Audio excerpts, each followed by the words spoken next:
राजस्थान के मारवाड़ अंचल में आज दो राजनीतिक कार्यक्रम बड़े केंद्र में रहे। दो ऐसे आयोजन जिसमें एक में आगमन की खबर थी तो दूसरे में खुले मंच से एक आह्वान होता दिखाई दिया। एक ऐसा कार्यक्रम जिसमें किलोमीटर तक गाड़ियों के काफिले दिखाई दिए तो दूसरा एक ऐसा आयोजन जिसमें भारी जन सैलाब नजर आया और भारी जन सैलाब के बीच में चीजें कहीं ना कहीं नए नतीजों की तरफ बढ़ती हुई दिखाई दी। बात बाड़मेर की भी करेंगे, बात नागौर तक भी जाएगी।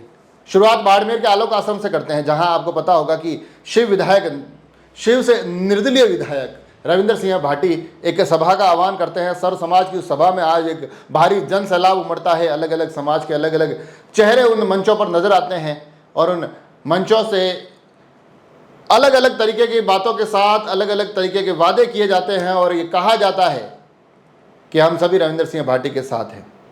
मंच के सामने की तरफ जहां तक नजर जाए वहां तक एक भारी जन समूह दिखाई देता है। सड़कें लोगों से भरी हुई नजर आती है और इन सभी गतिविधियों के बीच में सभी निगाहें किसी एक चेहरे को तलाश रही होती है। वो चेहरा होता है रविंद्र सिंह भाटी।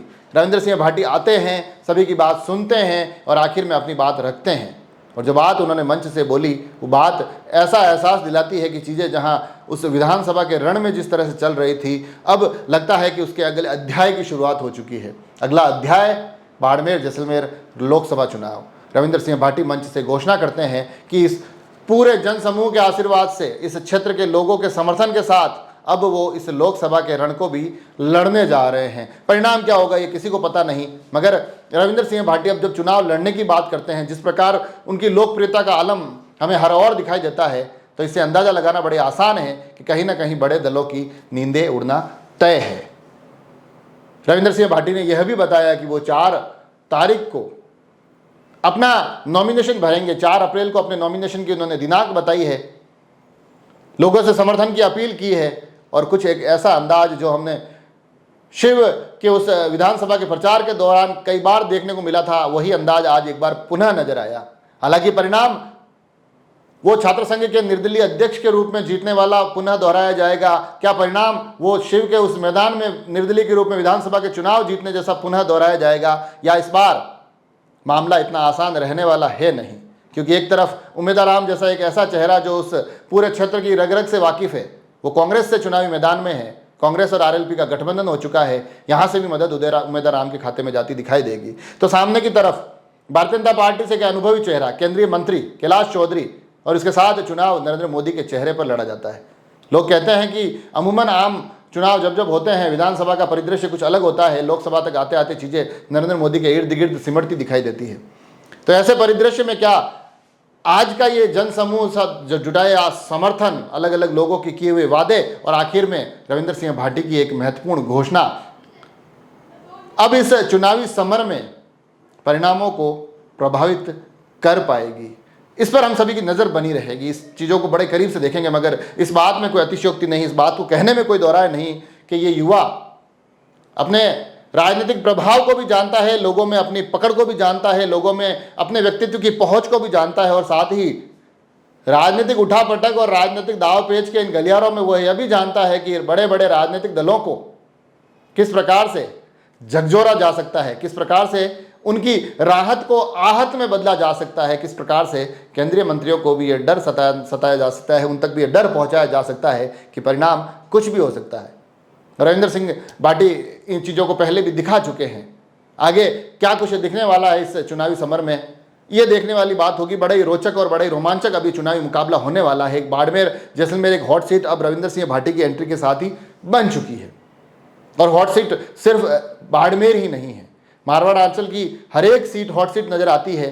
मगर आज की हलचलें कुछ नागौर में भी नजर आई। नागौर में प्रत्याशी बनने के बाद, कांग्रेस और आरएलपी के प्रत्याशी बनने के बाद, आरएलपी के मुखिया हनुमान बेनीवाल आज नागौर आए और जो उनकी नागौर के आने की यात्रा हुई, जहां शुरुआती विजुअल्स जब जयपुर से वो निकले, वहां से निकलकर जब उनकी यात्रा जैसे जैसे आगे बढ़ी, उनके जो सारथी के तौर पर उनके साथ वाली सीट पर जो गाड़ी को ड्राइव करते नजर आए रामनिवास विधायक हैं।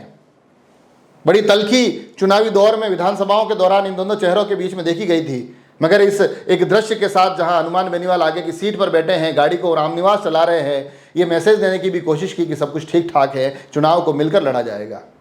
जैसे जैसे काफिला आगे बढ़ता गया, काफिले के साथ गाड़ियां जुड़ती रही और धीरे धीरे जब जब नागौर जैसे जैसे पास आता रहा, जैसे जैसे वो मंजिल पास आती रही, वैसे वो पूरा का पूरा काफिला किलोमीटर तक फैले हुए गाड़ियों के एक सैलाब की तरह नजर आने लगा। अब ये एक आज का शक्ति प्रदर्शन था। इस शक्ति प्रदर्शन के मायने क्या है, इसका प्रभाव क्या होगा, ये आने वाले समय में दिखाई देगा। चीज़ें वहाँ किस प्रकार से घटेगी उस पर भी हमारी नज़र रहेगी, क्योंकि टक्कर बड़े ही रोचक चेहरों में वहाँ पर भी। एक पुराने एपिसोड में मैंने आपको बताया था कि इस बार नागौर की राजनीति ने बड़ी कमाल की करवट ली है। दोनों चेहरे जो पिछली बार आमने सामने थे वो पुनः इस बार आमने सामने हैं, मगर कमाल की बात यह है कि राजनीतिक परिदृश्य में चीज़ें बदलती कैसे हैं उसका सबसे बेहतरीन एग्जाम्पल नागौर निकल कर आता है। क्योंकि पिछली बार ज्योति मिर्धा कांग्रेस से थी, भाजपा और आरएलपी के गठबंधन से हनुमान बेनीवाल चुनाव लड़ रहे थे। इस बार चीज़ें बिल्कुल एक सिक्के की तरह पलटी हुई दिखाई देती है। अब हनुमान बेनीवाल कांग्रेस और आरएलपी के गठबंधन से लड़ रहे हैं, ज्योति मिर्धा के गले में अब भारतीय जनता पार्टी के दुपट्टे दिखाई देते हैं। अब ये संघर्ष कैसा होगा ये पता नहीं, मगर आज आगमन की एक आहट ने ये दिखाया है कि पूरी ताकत के साथ अब हनुमान बेनीवाल इस चुनाव को लड़ेंगे। ये चुनाव यहाँ सिर्फ राजनीतिक दलों के बीच भर का नहीं रहा है, ये एक पारिवारिक प्रतिष्ठाओं का, एक व्यक्तिगत प्रतिष्ठाओं का मैदान बन चुका है। यहाँ प्रतिष्ठाएं जिसके पाले में बची रह जाएगी, राजनीतिक कैरियर में उनके कुछ तमगे लगे हुए दिखाई देंगे।